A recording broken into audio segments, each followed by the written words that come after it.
Friends, welcome again to our channel. आज हम लोग फिर मेंस के जो जितने भी वैल्यू एडिशन पॉइंट्स हैं उसको देखेंगे।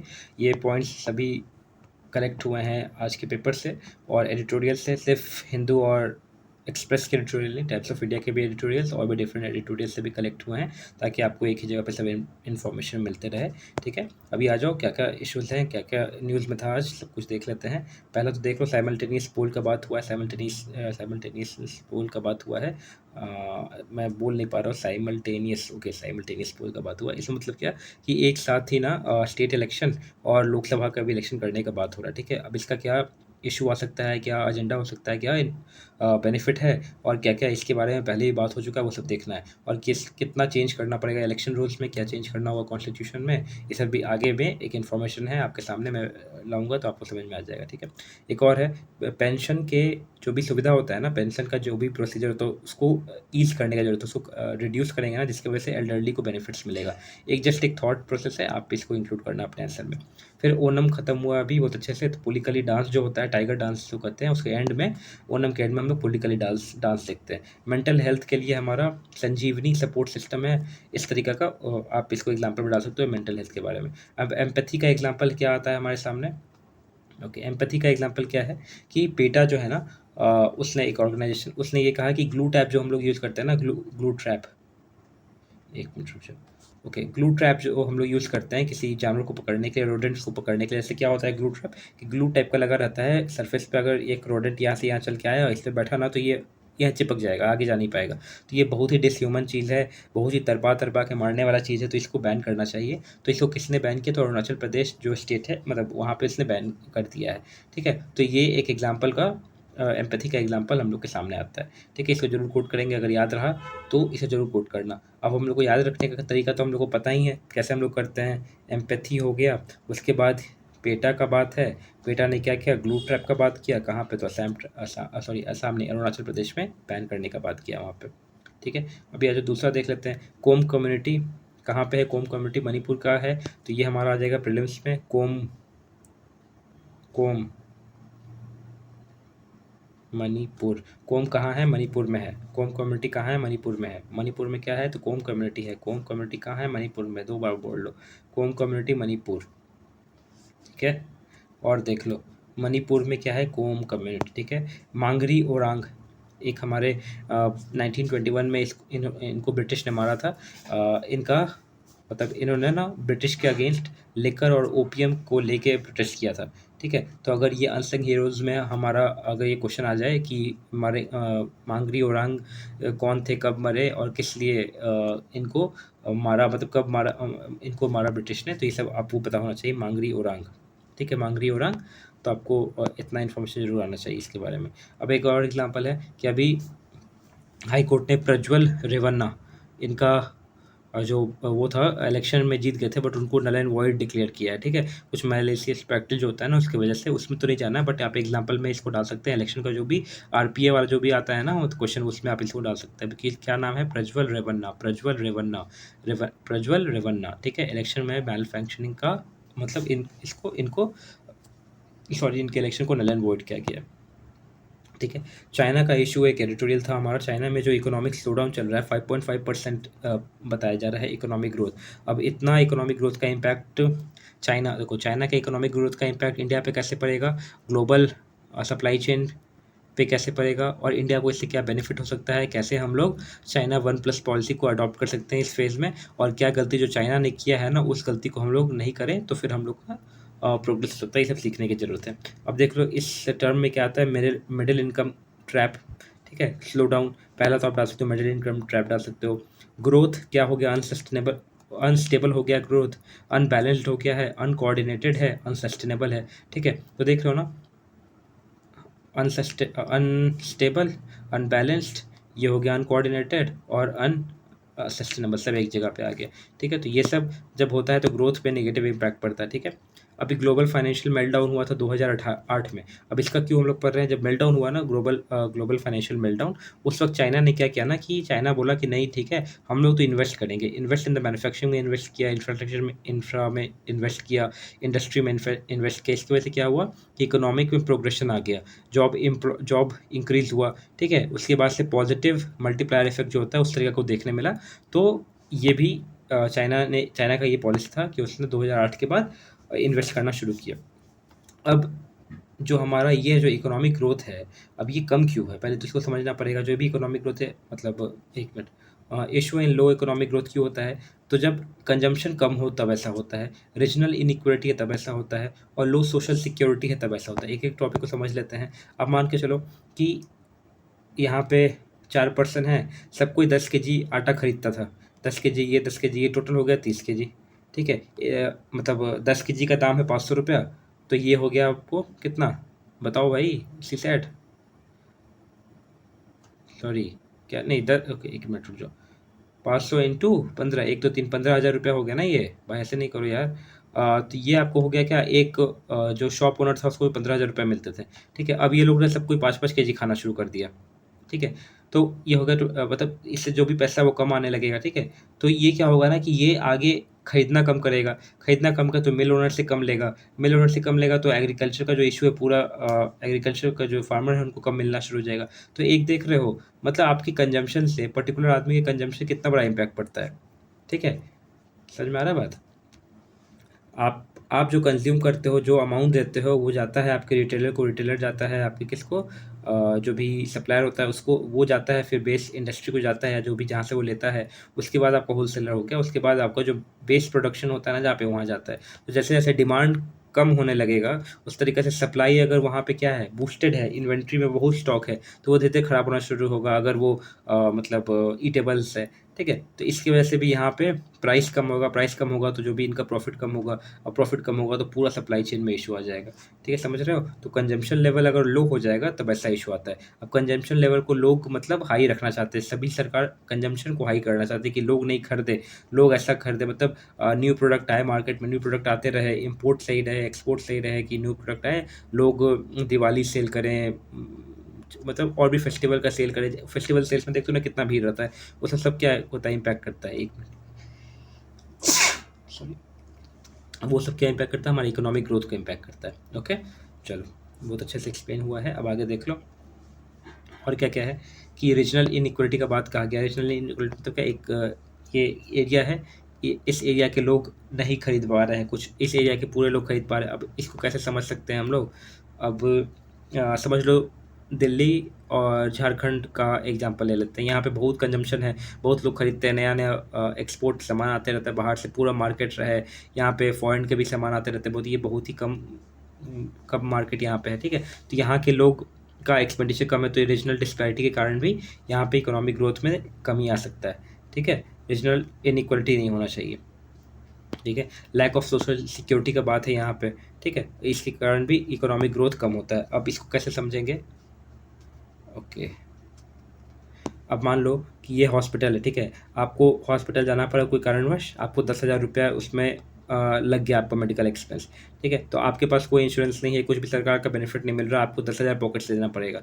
आपका 40,000 का सैलरी था, सिर्फ 10,000 आपका एक मंथ में चला गया, अब बचा 30,000 रुपये। अब आपने सोचा कि 30,000 में क्या करना है, घर चलाना है, 20,000 तो घर चलाने में चला गया, अब 10,000 बचा है। पहले आपके पास 20,000 बचता था, तो 10,000 का आप शॉपिंग करते थे, फैमिली को बाहर लेके जाते थे, कुछ नया प्रोडक्ट खरीदते थे, ठीक है, कुछ में इन्वेस्ट करते थे, तो सब कुछ रुक जाएगा। तो जैसे ही ये रुकेगा, कंजम्पशन खत्म हो गया, कंजम्पशन रुकना शुरू हो गया, कम हो गया, इसकी वजह से फिर प्रॉब्लम आएगा, ठीक है। तो सोशल सिक्योरिटी अगर सरकार बढ़ा देता है कि 10,000 नहीं लगता आपको सिर्फ 1-2 हज़ार का लगता, बाकी इंश्योरेंस में चला जाता, ठीक है, इंश्योरेंस कवरेज या फिर सरकार का सब्सिडी हो गया, तो इसकी वजह से आपको देन ऑल्सो 9,000 बचता, तो आप काम कर सकते थे, ठीक है। तो हम लोग को कैसे हाई ग्रोथ कैसे करना होगा, पहले तो हम लोग को डिस्पोजेबल इनकम को बूस्ट करना होगा। डिस्पोजेबल इनकम क्या, कि एक आदमी का जैसे मान लो कि 40,000 सैलरी है, सब कुछ कट कटा के इसका टैक्स चल जाना, इसका एजुकेशन का सब कुछ कट कटा के इसका बच गया कितना, 15,000 रुपया बच गया। अब इसके पास डिस्पोजेबल मतलब इसको खर्च करने का ही पैसा है, ये मान लो कि घूमने में लगा दिया, कहीं पे कुछ सामान खरीद लिया, अपने बच्चों के लिए कपड़े ले आए, तो ये सबसे क्या होगा, कंजम्पशन बढ़ेगा। तो हम लोग क्या करना है कि डिस्पोजेबल इनकम को इंक्रीज़ करने का कोशिश करना है, डिस्पोजेबल इनकम को इंक्रीज़ करने का कोशिश करना है और जॉब्स को इंक्रीज़ करने का कोशिश करना है, जिससे हम लोग इकोनॉमिक ग्रोथ को बूस्ट कर पाएँ। ठीक है। और सरकार क्या कर रही है चाइना में कि आप लोग जैसे ग्रेजुएशन जो होता है ना, ग्रेजुएट 1 साल में मान के चलो कि 15 लाख लोग ग्रेजुएट हो गए। अब 15 लाख लोग को जॉब चाहिए। अब जॉब तो मार्केट में है नहीं उतना, ठीक है। जॉब मार्केट में क्यों नहीं? क्योंकि इकोनॉमिक ग्रोथ नहीं है, ठीक है। तो इसलिए क्या कर रहा है कि आप लोग और कोई कोर्स करना शुरू करो। अब मान के चलो कि और कोई कोर्स करने में 7 लाख लोग निकल गए वहाँ से, कोई कोर्स करने लगे, तो अब क्या हो गया, 8 लाख जो है ना, वो लोग जॉब का डिमांड करेंगे। तो ये लोग बोल रहे हैं ना कि आप जल्दी से ग्रेजुएशन तो कर लेते हैं, साथ में और भी कुछ अपने स्किल को बूस्ट करो, जिसकी वजह से हम लोग को जॉब प्रोवाइड करने में प्रॉब्लम ना आए, ठीक है। और देख लो क्या प्रॉब्लम है, ओवर प्रोड्यूसिंग का प्रॉब्लम है। अब मान के चलो कि ओवर प्रोड्यूस कर दिए हम लोग, उसके बाद क्या हो गया, इन्वेंट्री में डाल दिए, ठीक है। बट यहाँ पे जो आदमी है जिसका कंजम्पशन बहुत ही कम है, वो बोल रहा है कि नहीं भाई, यहाँ पे प्रोड्यूस करके आपने 10-1,000 का स्टॉक डाल दिया। अब यहाँ से सिर्फ डिमांड आया कि नहीं, हमको 100 चीज़ चाहिए बस, ठीक है। तो यहाँ से 100 चीज़ जाएगा, 900 यहाँ पे रह गया, तो फिर ये खराब हो जाएगा, ठीक है। तो यहाँ पे क्या होगा ना, ओवर प्रोड्यूस नहीं करना है, मार्केट के डिमांड एंड सप्लाई को फोरकास्ट करते हुए, मार्केट के डिमांड सप्लाई को देखते हुए ही प्रोड्यूस करना होगा, ठीक है। उसके बाद है एग्जाम्पल आप डाल सकते हो, डेटा ड्यूअल सर्कुलेशन, मतलब डोमेस्टिक कंजम्पशन को इंक्रीज करने का बात है। चाइना वन पॉलिसी मतलब क्या हो गया कि अल्टरनेट प्रोडक्शन डेस्टिनेशन।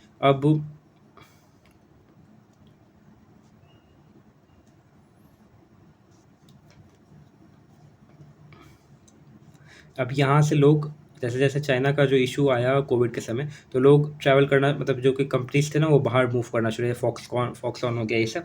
तो वो धीरे धीरे चाइना वन पॉलिसी मतलब क्या है कि आपको चाइना का जो मार्केट है ना, उसके अल्टरनेट कोई एक मार्केट लाना पड़ेगा। जैसे अभी बेस्ट मार्केट कौन है? इंडिया एक बेस्ट मार्केट है। अभी मैन्युफैक्चरिंग जो चाइना में होता था, आप इंडिया में कर सकते हो वो चीज़। तो ये होता है चाइना वन पॉलिसी, ठीक है। डायरेक्टली क्वेश्चन है चाइना वन पॉलिसी क्या, तो आप ऐसा कर सकते हो कि this is the alternate production destination, ठीक है। Alternate production destination as it's slowing benefits for India, मतलब ठीक है। ये तो हो गया। उसके बाद एक और चीज़ आपको है, इसका बेनिफिट क्या है। मान चलो कि चाइना में अभी स्लो डाउन चल रहा है, जिसकी वजह से क्या होगा, वहाँ के सामान का डिमांड कम है। डिमांड कम हुआ तो उसका कॉस्ट भी कम आने लगेगा, कॉस्ट कम आएगा तो बाहर जो इम्पोर्ट करेगा, तो इम्पोर्ट भी कॉस्ट कम, एक्सपोर्ट करेगा, एक्सपोर्ट कॉस्ट भी कम रहेगा। तो इसकी वजह से इंडिया जो एक्सपोर्ट करता है चाइना से, इम्पोर्ट करता है चाइना से, जैसे स्टील इम्पोर्ट करता है और सीमेंट इम्पोर्ट करता है, तो वो कम दाम पे मिलेगा, और कम दाम पे मिलेगा तो अपने इंफ्रास्ट्रक्चर को बूस्ट कर सकता है। तो चाइना के स्लो डाउन होने से बेनिफिट भी है, चाइना के स्लो डाउन होने से नुकसान भी है हमारा, ठीक है। रेमिटेंस का नुकसान बनेगा, ठीक है। अभी आ जाओ, एक टॉपिक था इस्लामो, ये GS1 का टॉपिक है, इस्लामो, एक मिनट। और एक बात का डिस्क्लेमर दे दूं मैं, आपको जो भी कंटेंट यहाँ पढ़ाया जा रहा है ना, प्योर सॉलिड एग्जाम ओरिएंटेड है। इसमें कोई भी आप वो मत लाना, बायसनेस, ये सब कुछ नहीं है। जो भी पेपर में था डायरेक्टली कंटेंट है, सिर्फ पढ़ने के मकसद से इस चैनल को आप फॉलो करो, ठीक है।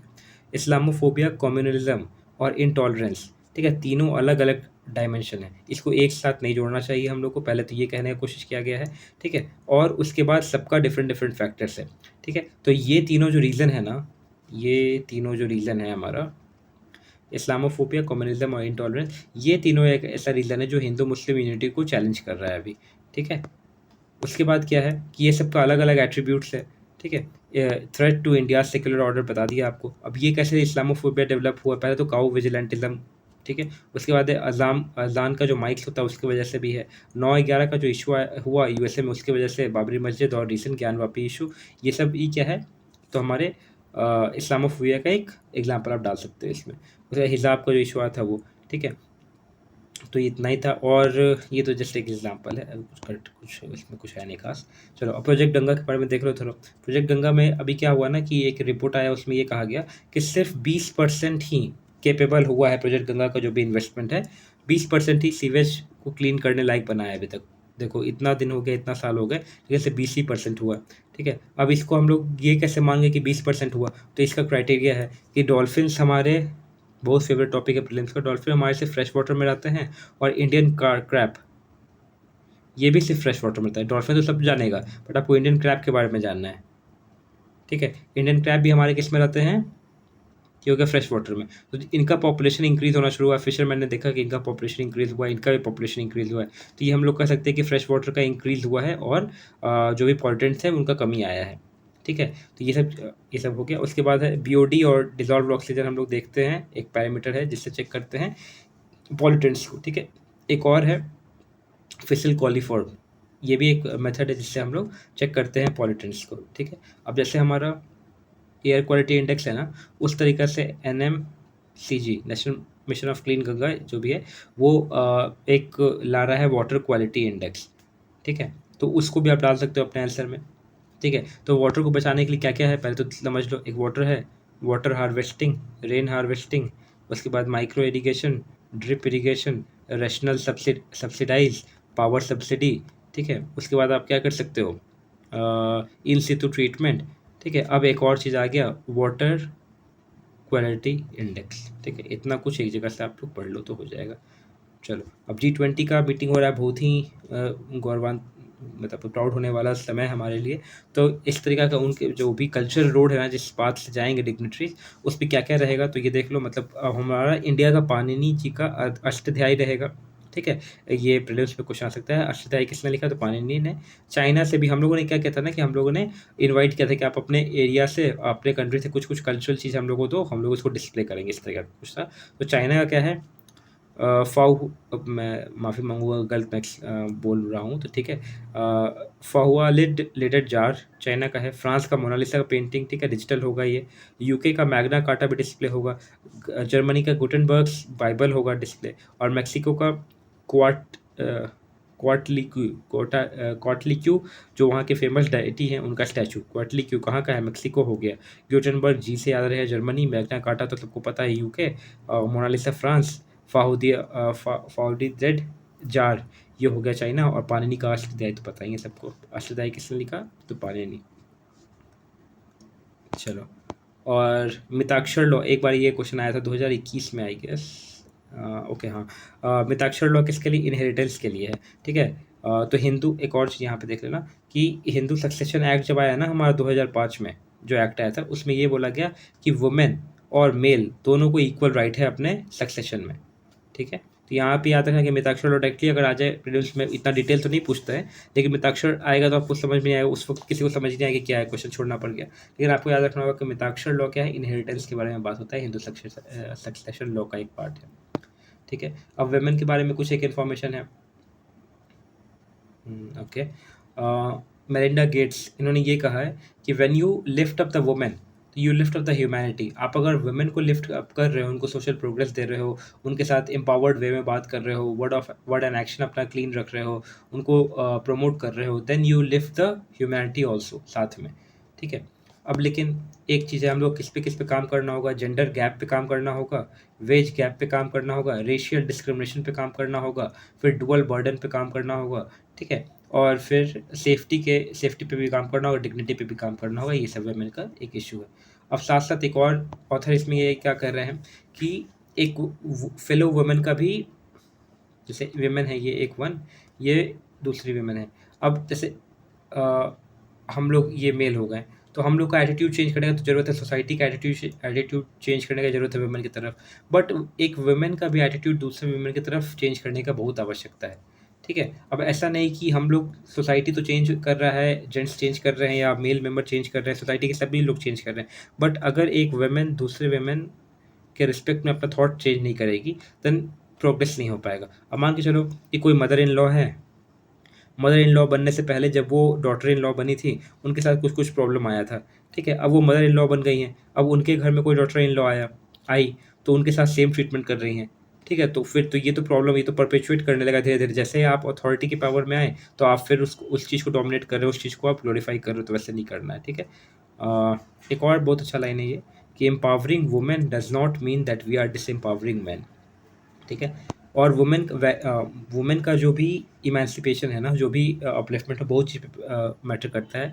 जोग्राफिकल फैक्टर पे मैटर करता है, एज पे मैटर करता है, एजुकेशन पे मैटर करता है, क्या सोशल सिक्योरिटी मिला है, कास्ट पे मैटर करता है, क्लास पे मैटर करता है, मेडिकल असिस्टेंस कैसा है, पॉलिटिकल पार्टिसिपेशन कैसा है, उनका सब चीज़ पे मैटर करता है ये, ठीक है।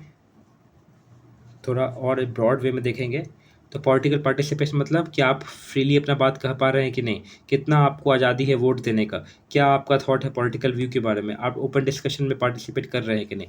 मेडिकल असिस्टेंस मतलब क्या हो गया, एनीमिया मुक्त का एग्जाम्पल आप दे सकते हैं, किस तरीका का आपका मेंस्ट्रुएशन का आपका आप किस तरीका का सुविधा ले रहे हैं और किस तरीका का आप बेनिफिट मतलब आप वो करते हैं, हेल्थ असिस्टेंस किस तरह का होता है, क्या क्या आप करते हो उस वक्त। ठीक है, उसके बाद आपके जो भी न्यूट्रिशन का बात है, ठीक है, जो भी आपका वेट लॉस या फिर प्रेगनेंसी के समय जो भी इशू होता है वो सब।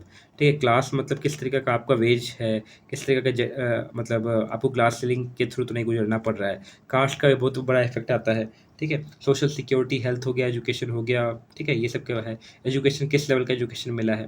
ठीक है, तो ये सब इंपॉर्टेंट आ जाता है अगर एक वे में हम लोग को ठीक करना है, मतलब सिचुएशन को मतलब सुधारना है, तो ये सब चीज़ पे काम करना पड़ेगा। ठीक है, ओके। फिर और क्या है कि पैट्रियार्कल नॉर्म्स को हम लोग को दूर करना होगा, जिसकी वजह से हम लोग जेंडर इक्वलिटी की तरफ काम करेंगे। मल्टीपल रोल प्ले करती हैं वुमेन। ठीक है, और ये जैसा ऐसा एक स्टेटमेंट है, courage can not be grown overnight. एक दिन में करेज नहीं आएगा, इट्स अ लॉन्ग प्रोसेस, धीरे धीरे धीरे धीरे करके आएगा। तो आप कुछ कुछ जो लाइन्स है, कुछ कुछ कोट्स है ना, वो भी आपको यहाँ पे मिल जाएगा देखने को। ठीक, और नेल्सन मंडेला जी का कहना था कि अगर हम लोग को फ्रीडम, ट्रूली में फ्रीडम चाहिए ना, freedom can't be achieved unless women have emancipated from all operation. उनके साथ जितना भी अन्याय हुआ ना, सबसे कुछ छुटकारा नहीं पाएंगे, तो फ्रीडम नहीं मिल सकता हम लोग को। ठीक है, जेंडर पे गैप पे काम करना होगा। चलो दूसरे टॉपिक पे आते हैं, ऑफ बजट बोरोइंग के बारे में आते हैं। ऑफ बजट बोरोइंग का सिंपल सा है कि हम लोग के बजट के में वो इंक्लूड होकर नहीं आता है कि कितना बजट, मतलब कितना ऑफ बजट बोरोइंग है। ऑफ बजट बोरोइंग मतलब ऐसे ही सरकार हुआ और उनके ये जैसे एफसीआई हो गया, और भी जो भी सरकारी जो ऑर्गेनाइजेशन है वो सब लोन लेता है कुछ काम करने के लिए। ठीक है, और बाद में सरकार इसको पेमेंट तो करता है, लेकिन ये सब रिकॉर्ड हमारे बजट में नहीं आता है। ठीक है, तो इसको कहते हैं of book of budget borrowing. ठीक है, तो ये बहुत ही इंक्रीज हो चुका है, इंक्रीज तो हुआ है चलो ठीक है, लेकिन क्या रेड फ्लैग किया है। 6.71 करोड़ का डेप्थ है, ऑफ बजट बोरोइंग है सेंटर का। ठीक है, कैग ने और 15 फाइनेंस कमीशन ने इसको रेड फ्लैग किया है, इस पोजीशन को। ठीक है, चलो आगे आओ, पार्लियामेंट के बारे में कुछ देख लेते हैं। पार्लियामेंट में ना कोई ऐसा फिक्स सेशन नहीं, फिक्स कैलेंडर नहीं है कि आपको इस डेट से इस डेट तक एक सेशन, इस डेट से इस डेट तक दूसरा सेशन। सिर्फ ये कहा गया है कि दो सेशन के बीच में 6 महीने से ज़्यादा का गैप नहीं होना चाहिए, जो आर्टिकल 174 में कहा गया है। और ये हम लोग किससे लिए हैं, तो गवर्नमेंट ऑफ इंडिया एक्ट 1935 से लिए हैं। ये हमारे प्रिलिम्स में आ जाएगा, अगर पूछ देगा कि हम लोग ये सेशन वाला जो कंसेप्ट है कहाँ से लिए हैं, तो ऐसा नहीं कि अमेरिकन से लिए हैं या ब्रिटिश से लिए हैं या फिर फ्रांस से लिए हैं। We have taken this from Government of India Act 1935। ठीक है, अभी आ जाओ, और क्या है। ओके, नेशनल कम ओके यार, पेन चेंज कर लेता हूँ। National commission to review working of constitution, national commission to review working of constitution. इसने कहा कि पार्लियामेंट को कम से कम तो एक साल में 100 दिन बैठना ही जरूरी, मतलब मिलना जरूरी है। ठीक है, ठीक है, कोई भी अभी एक्चुअली में 18 को शायद स्पेशल मीटिंग का बात हुआ है, तो स्पेशल, हाँ मीटिंग का बात हुआ है, स्पेशल सेशन एक्चुअली। ठीक है, तो एज सच स्पेशल सेशन जो है ना हमारा, वो मेंशन नहीं है हमारे कॉन्स्टिट्यूशन में। ठीक है, इसको ध्यान रखना, क्वेश्चन आ जाएगा प्रीलिम्स में कि स्पेशल सेशन इज मेंशन, तो कंफ्यूज मत होना, मैं आगे बताऊंगा क्यों कंफ्यूजन का पॉइंट है। बट अगर आप देखोगे ना आर्टिकल, ये वाला आर्टिकल 352, तो इसमें ये होता है, ये नेशनल इमरजेंसी का है। ठीक है, तो इसमें स्पेशल सिटिंग का बात जरूर कहा गया है। Special sitting in the sense कि मान के चलो कि इमरजेंसी रूल लगा हुआ है और 1/10 लोकसभा के मेंबर, इन्होंने ये कहा ना, प्रेसिडेंट को बोला कि नहीं हम लोग को एक स्पेशल सिटिंग करना है जिसमें हम लोग इसको रिड्यूस करना चाहते हैं या हटाना चाहते हैं, इसको क्या नाम है, इमरजेंसी को, तो ये हो सकता है। तो उसका टर्म दिया गया है स्पेशल सिटिंग। ठीक है, तो ये कब ऐड हुआ, 44th कॉन्स्टिट्यूशन अमेंडमेंट 1978 में ऐड हुआ ये। ठीक है, और सिर्फ लोकसभा ही, तो आपको पता है कि लोकसभा के मेंबर ही स्पेशल क्या सिटिंग को बुला सकते हैं। ठीक है, स्पेशल मतलब, ठीक है, हाँ हो गया ये। स्पेशल सेशन मेंशन नहीं है, याद रखना, स्पेशल सिटिंग का मेंशन किया हुआ है। वन नेशन वन इलेक्शन के बारे में देख सकते क्या क्या प्रॉब्लम है। पहला तो इशू क्या है, पहले तो हाँ, पहला लॉजिस्टिक का इशू बहुत बड़ा बन जाएगा, ईवीएम उतना है नहीं हमारे पास, सेंट्रल पुलिस एलोकेशन बहुत ज़्यादा करना पड़ेगा। ये सब फॉर्मर सीईसी का स्टेटमेंट है कि ये पॉसिबल नहीं है, ठीक है। इस तरीके का उन्होंने बताया, ये सब प्रॉब्लम्स है, ठीक है। अभी एक और चीज़ देखना है कि ऐसा नहीं है कि वन नेशन वन इलेक्शन कभी हुआ नहीं। 1967 तक हम लोग वन नेशन वन इलेक्शन पे ही चलते आए थे। उसके बाद क्या हुआ कि मल्टी पार्टी सिस्टम आने लगा, कोलिशन गवर्नमेंट आने लगी, जिसकी वजह से क्या हुआ कि सरकार गिरना शुरू हो गया, सरकार का फुल टर्म हो नहीं पाता था, जिसकी वजह से डिसोल्यूशन हुआ और धीरे धीरे करके सब कुछ डिफरेंट हो गए, ठीक है। तो अभी तक अगर देखोगे ना, अभी तक कुछ कुछ स्टेट है जहाँ पे सेम जैसा लोकसभा इलेक्शन होता है ना, उसी डेट पे वो भी होता है। जैसे अरुणाचल हो गया, आंध्र प्रदेश हो गया, उड़ीसा हो गया, सिक्किम हो गया। ये कुछ ऐसे स्टेट है जिनका सिंक है लोकसभा के साथ इलेक्शन का, ठीक है। और ये बता दिया आपको मैंने, 20 लाख ईवीएम लगेगा, तो ये सब पॉसिबल होना बहुत मुश्किल है। और साथ साथ हम लोग को कॉन्स्टिट्यूशन में भी कुछ अमेंडमेंट लाना पड़ेगा अगर वन नेशन वन इलेक्शन करते हैं तो, और आरपीए एक्ट में भी कुछ चेंजेस लाना पड़ेगा, ठीक है। अच्छा, प्रोज क्या क्या फ़ायदा है, तो टाइम को बचाएगा, एक्सपेंडिचर को बचाएगा, एडमिनिस्ट्रेटिव लेबर को ठीक करेगा, ठीक है, गवर्नेंस विल बी बूस्टेड, ठीक है। अब 2018 में ये जो कमिटी बना है वो कोविंद प्रेसिडेंट, जो प्रीवियस प्रेसिडेंट थे उनके अंडर ये बनाया गया, उनके चेयरमैनशिप में बनाया गया है। तो 2018 में उन्होंने ये कहा था अपने प्रेसिडेंशियल स्पीच में कि साइमल्टेनियस इलेक्शन ना बहुत बड़ा बर्डन क्रिएट कर देगा हम लोग के ऊपर, ह्यूमन रिसोर्स पे। और क्योंकि क्या होगा कि एक साथ ही होगा तो एमसीसी लगा रहेगा, मॉडल कोड ऑफ कंडक्ट, तो जितना भी प्रोग्रेस वाला काम है ना वो सब हॉल्ट हो जाएगा, ठीक है। तो इनका ये कहना है, तो आप इसको डायरेक्टली अपने आंसर में कोट कर सकते हो। डिस्कस का अगर क्वेश्चन है तो आप ये डाल सकते हो, ये नेगेटिव वाला पॉइंट, ये पॉजिटिव वाला पॉइंट, ठीक है। उसके बाद कौन कौन से आर्टिकल में चेंज करना होगा, 83 में, 85, 172, ये सब देख लेना आप लोग। ओके, 174 में भी, 356 में भी चेंज करना पड़ेगा। अब आदित्य L1 के बारे में देख लेते हैं। इस एस्ट्रोनॉमी के लिए ये सैटेलाइट गया है, ये सेकंड ऐसा सैटेलाइट है जो एस्ट्रोनॉमी के लिए हम यूज़ कर रहे हैं। पहला कौन सा था, एस्ट्रोसैट 2015, ठीक है। ये हम लोग क्या क्या पढ़ेंगे इससे, तो पहला तो सोलर फ्लेयर्स के बारे में पढ़ेंगे, कोरोनल मास इजेक्शन के बारे में पढ़ेंगे, स्पेस वेदर के बारे में पढ़ेंगे। और एस्ट्रोसैट था उसमें एक्सरे, ऑप्टिकल यूवी था, ठीक है। अब ऐसा सोलर फिजिक्स में डिमांड हो रहा है कि मल्टी वेवलेंथ के बारे में डिमांड हो रहा है, ठीक है। तो ये सब था, L1 में रहेगा ये, ठीक है। L1, ठीक है, और अर्थ सेम को मूव, मतलब एक साथ मूव करता है अराउंड सन, समझ रहे हो। ये इंपॉर्टेंट है, इसको नोट कर लेना, क्योंकि हमारा आदित्य L1 पॉइंट पे गया है, moves like earth same time around the sun. और L2 क्या है ना कि अर्थ के बिहाइंड है, जैसे अर्थ हो गया, सन हो गया, तो ये L1 है और ये L2 है। यहाँ पे गया है आदित्य, यहाँ पे गया है जेम्स वेब, क्योंकि जेम्स वेब को हीट नहीं चाहिए, ठीक है। ये पीछे में है, इसको सन का उतना दिखता नहीं है सन, ठीक है। और ये जो है ये L1 पॉइंट और अर्थ दोनों एक स्पीड के साथ सन को मूव करते हैं, ठीक है। चलो चलो, आज तो इतना ही था। Hope I am clear with all this things. Okay, thank you so much, I and this video here.